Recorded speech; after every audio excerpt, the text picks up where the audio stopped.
We will open it up to questions. So anyone has questions for Taylor about online culture platforms? Go for it. Okay, so I get that guy's making like real money on YouTube, but does he, and I don't mean this in a shitty way, like does he take himself seriously? Like does he think this is like important work that he's doing, or is it just like a cash grab? So yes, he's making so much money, so much money. Keemstar is making millions of dollars, like millions and millions and millions. He's one of the Like most. if we made a pie chart, what would it be? He's making it. He sells pre-roll and mid-roll, and he does do sponsorships. I don't know if you guys saw like those energy things in the front. Like that's all everything on there, every sticker, everything he does is that's all there because they paid him. So he makes money that way. He also like was actually offered by that crazy box company to sponsor. He said no, which he also was like thinking he's like a martyr. He was like, they offered me $100,000. I said no. I was like, all right. Anyway, and he makes money pre-roll and mid-roll. So to answer the second part of your question, what was it? Does he like?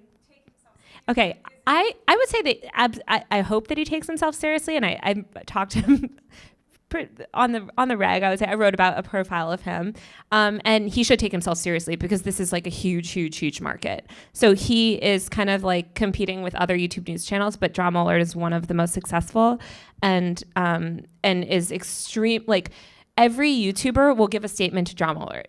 If you call from the New York Times, they'll be like, fuck off, but they would happily go on Drama Alert and talk about their stuff. So he's hyper connected to this very important and powerful part of the internet.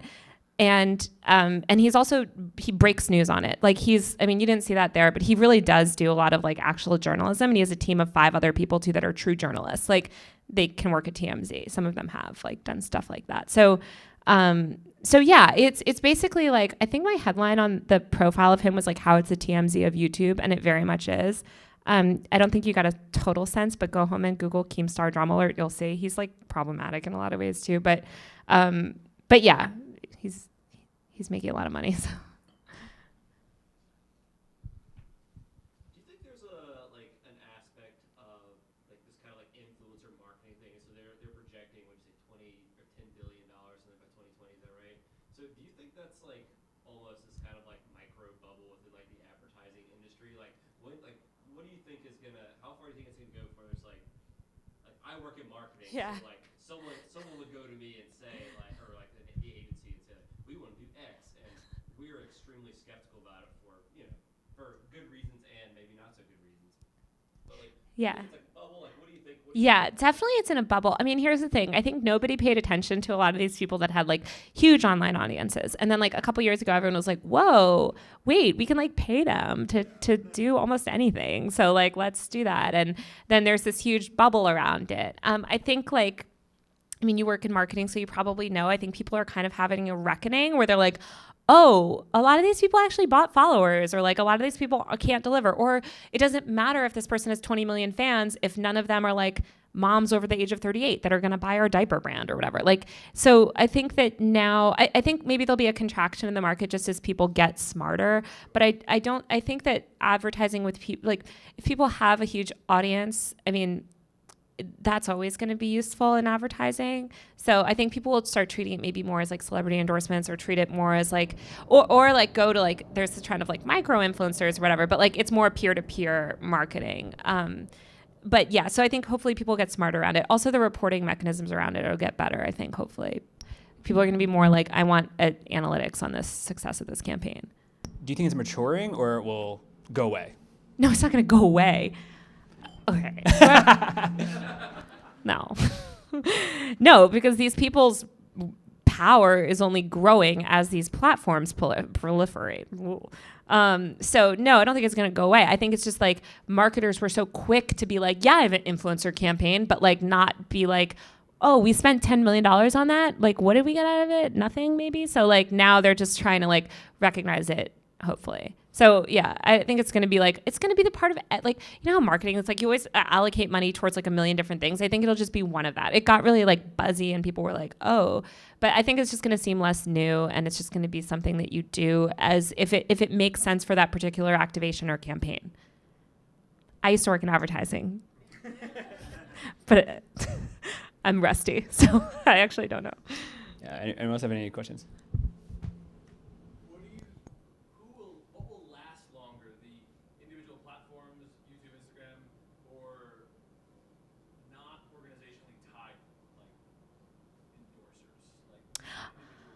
Well, those people get their power and audience from these platforms.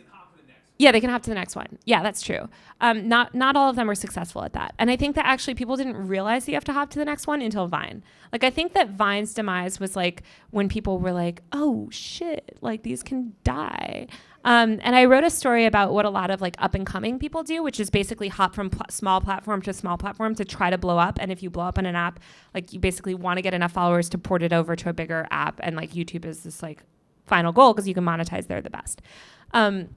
So, I mean, I think that we'll see. I don't think like the age of social media platforms is going to last forever. Like, especially now, like people always like, what's the new Instagram or Facebook? It's like no big open broadcast social network would ever reach that kind of scale. Well, first of all, Facebook would buy it or clone it, but also like it wouldn't reach the scale that it has now without public scrutiny and public awareness. Like these things came up because people weren't paying attention to them.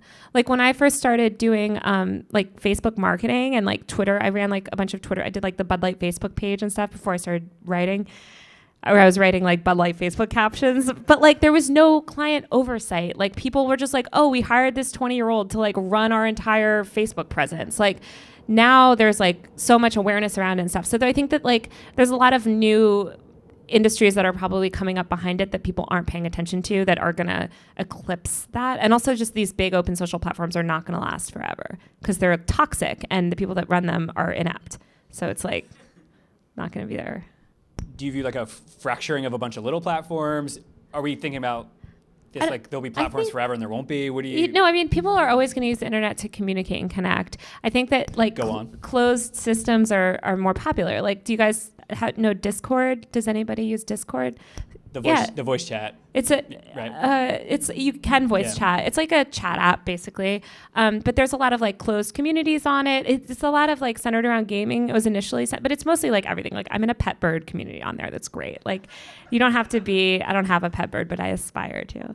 But like you know, it's basically like you don't have to go on this big open thing like Twitter where like you can say one thing and you're getting fired from your job. You can like, you know, be in a smaller environment or whatever. So so we'll see. That's what a lot of like VCs who I talk to predict. They're smarter than me, so they probably like, you know, those are the kinds of things I think people are investing in, not these like big open networks.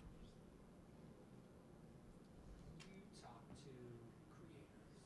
Is there, and you mentioned this earlier, that YouTube, for example, might be looking at they control the pre-roll ads that they display, but they're not really involved in the content. Yeah. But theoretically, like that's all regulated. Is there any sense, right? Like the Federal Trade Commission has guidelines. Yeah. Advertising and sponsorship disclosures. I don't think they've ever done anything more than send some letters out to influencers. But is there any sense amongst anyone you ever talk to that they could get in trouble? No. I mean, not really. I mean, I think I'll talk about two different platforms, which is YouTube and Instagram, which are the both like those are the places that are I think the biggest places people are going to sell stuff, right? Or like monetize themselves. I mean, YouTube, they have a preferred creator network, which is basically creators that they've vetted that are supposed to be like the best creators that they let in bad people sometimes, but like you know, those people are vetted more, and those are what brands will first, like the big brands, like will go to that people in that creator network, not to some random person usually. But the YouTubers themselves usually don't worry about getting in trouble because they're kind of like, I'm getting money. They might like kind of like what RiceGum was, which if we watch further that video, mad about, which is like, I did this deal that everyone else did. Why am I being persecuted for it? Like I think that there's a sense of that where there's growing scrutiny on the branded content deals that these people are doing.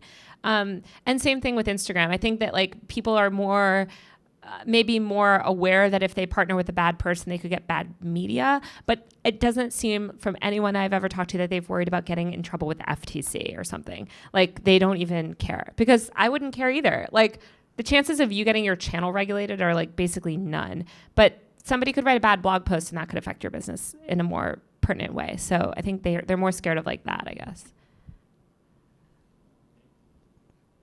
There's a lot of talk in the last election about how like these platforms influence politics in bad ways, and like look back, like there was yellow journalism like the 1800s where people are using their newspapers to influence things, and like even when the TV came out, people said, I think it was maybe JFK's election where it was like it influenced people's opinions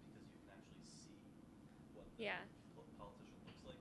Is it bad? Like, do you think we have more transparency now that we have the internet, so we actually find out about these? Well, so I think in the long term, the internet can be positive in a lot of ways. I like that you brought it back to like the 1800s. This is like what my editors at The Atlantic always want to think about. They're like, well, what about this time in FDR? And you're like, what? But yeah, like I mean, I think that like kind of like what I was talking about before. I think there's just a literacy gap. So like people that are like millennials like grew up with the internet, right? So maybe it's a little bit more like you kind of understand it. People that are 60 like are operating in a totally different media environment. And I think it's hard for them to like kind of understand information in these new systems. So I think like overall the internet could be good. Maybe like, I mean, it's given voice to so many people, which is a powerful thing. But I think it just totally depends. I mean, we've seen the bad effects of a lot of these platforms, which is good. I think basically like everyone was like, Facebook is really great. Wow. Like, did you know that you can post anything on there and people read it? Like, and now we're seeing the bad effects of that. But I think it'll just reach a neutral point where it's kind of like, I mean, hopefully it's managed, and also hopefully more people become skeptical of things that they see online. I actually think at this point, though, like people are overly skeptical of a lot of stuff, rightfully so. I think there's this like reckoning where people are like, wait, is everything fake? Is everything a scam? You know, because they're learning like, hey, like there is fake stuff on here. So, but it's interesting to think of of that background. I think my editor or somebody else did this story on like all the technology that was supposed to be bad for you and like ruining people's brains from like books to everything else. And it was like heartening. It was like, I was like, good, I can spend my life on Instagram and my brain's not rotting. But it was like, somebody was like arguing that like Walkmans were gonna ruin stuff, and I don't know. I like the argument that we should be just slightly more zen about the platform panic, that it'll correct. I'm more of an optimist on that front. Like there's a lot of people that I work with and other journalists that are not. I'm an optimist in the sense that like, again, it mostly comes back to my own personal experience. So I'm heavily biased to think that the internet is good because it really helped me in so many ways. But I also, most of the stories that I do are on like a lot of communities where it's completely helped them. So yeah, I mean, but there is all this bad stuff that we have to get through. So we're like in a dystopia now, but maybe it'll get better.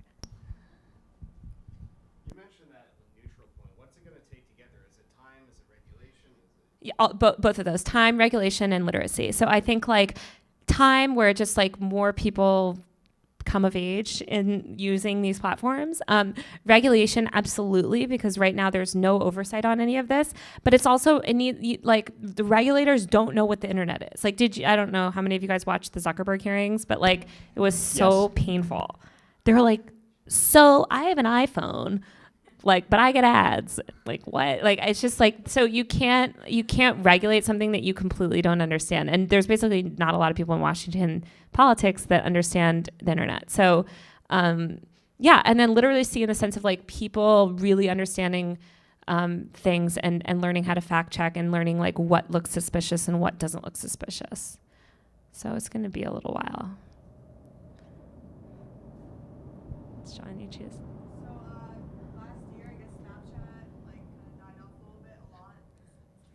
Yeah. But do you think like people are just more expectant of essentially new platforms to either pop up or platforms to just essentially like there is no staying power of a platform.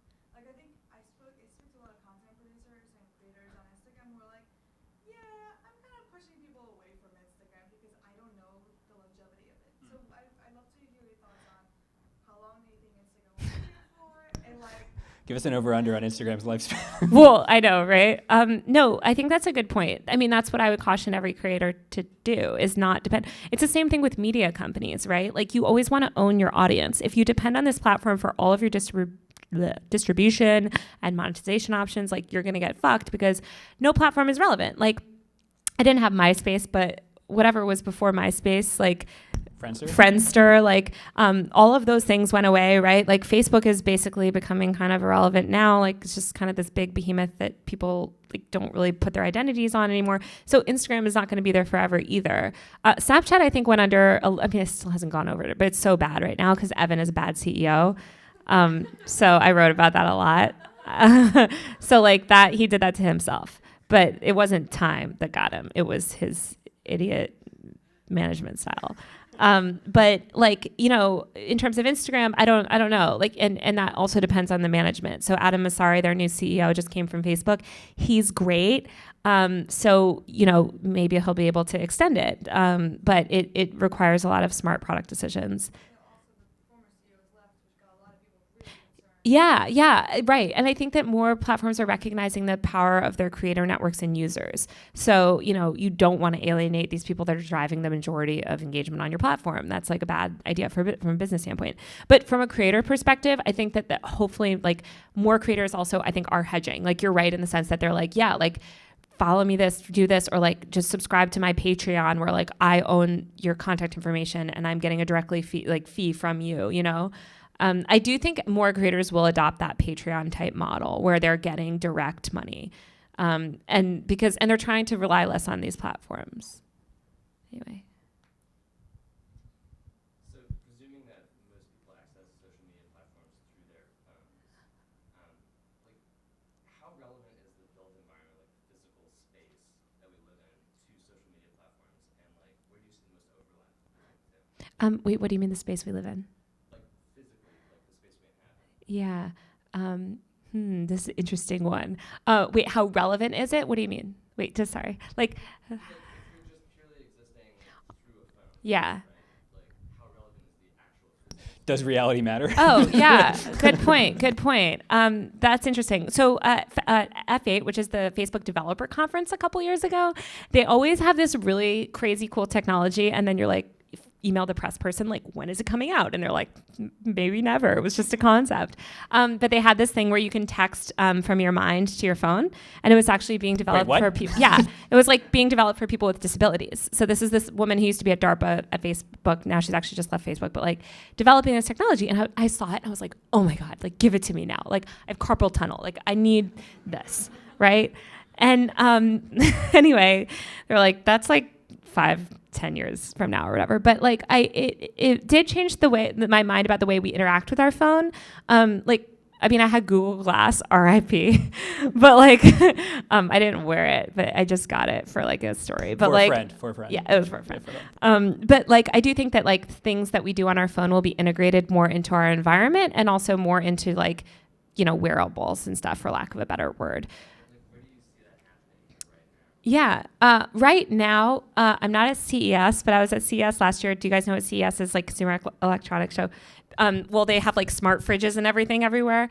I think like, okay, smart homes are really bad right now, but like theoretically, there's a lot of stuff that you could do in your environment that's good. I mean, you could say actually Alexa and Google Home are a good example of this, like voice activated stuff where you can like call, you can tell it to listen to music, like voice interface is good. There's more people building for AirPod audio interfaces. So like there's this app called TTYL, and it basically is this like chat system that's just like for your headphones, and it's sort of like a social network for AirPods, which is like such a buzzword thing. But like, but there's more people building for those types of experiences, like away from just this tiny screen. So I think like what will probably also be like the nail in the coffin for a lot of these like social media apps is like that, like people moving away from that screen, basically.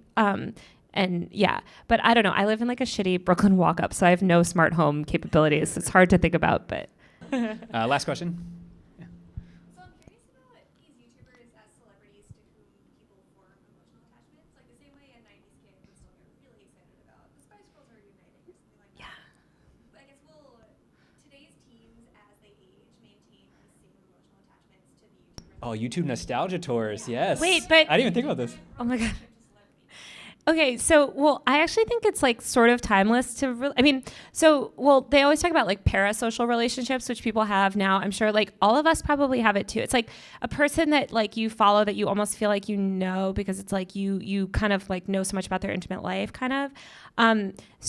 But like, I think everyone's nostalgic for their youth. So like, yeah, like maybe people will be like on the Nash Career Reunion tour in like 2030. Like, I think it just depends on that. I think that it has to be bigger than that, than most YouTubers are.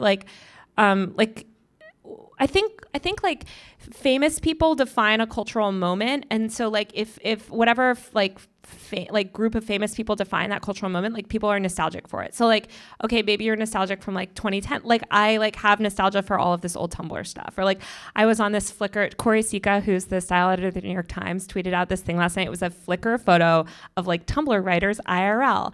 And he was speaking at it, which I don't even remember, but I was at that event. So I was like crawling through the Flickr photos and I found this creepo photo of myself like in the corner, like, and I was thinking about how like there were people that were really big on Tumblr that I just like idolized. And like now, yeah, it would almost be funny to like go to like a reunion thing or something. I mean, it's not enough time has passed, but like almost. So yeah, I mean, so I think it was like the 10th reunion of something of like iCarly. What's Jamie Lynn Spears on? Was it? Oh, Zoe 101. Yeah. Thank you, because I had no idea. Well, None. all of these like None.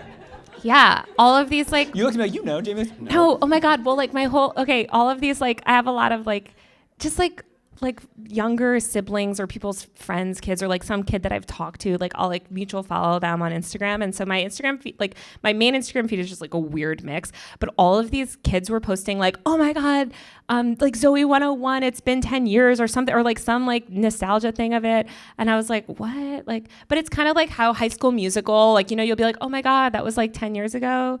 So yeah, I think nostalgia is eternal. So people will always be nostalgic for something that happened like 5 years ago.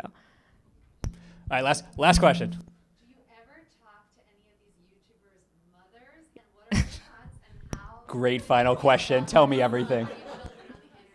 I did an entire feature for The Atlantic before I started. So before I worked at The Atlantic, I freelanced for them sometimes. And I wrote this like huge feature on like what it's like when your kid becomes like internet famous, in the way that like what The Atlantic, like the readers love to know. It's like, what is your kid doing, right? Like I'm writing this thing now on like memers. Like what's it like when your kid has a meme account?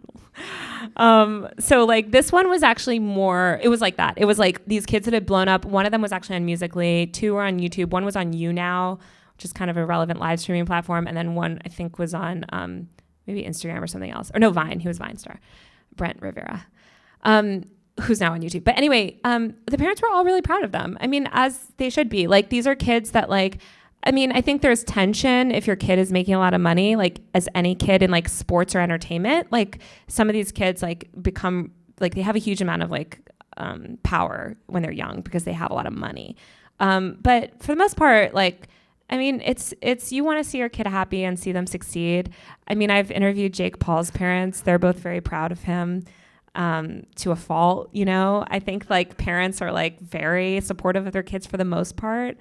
So yeah, like I know somebody else it was at VidCon. Somebody like I was on stage and they're like, what if your kid becomes a YouTuber? And I was like, I feel like, well, by the time I have kids, like YouTube's going to be, yeah, you're streaming it from your brain. And also like, it's a business, like it's a business and they're probably going to make more money than you. So you should accept it.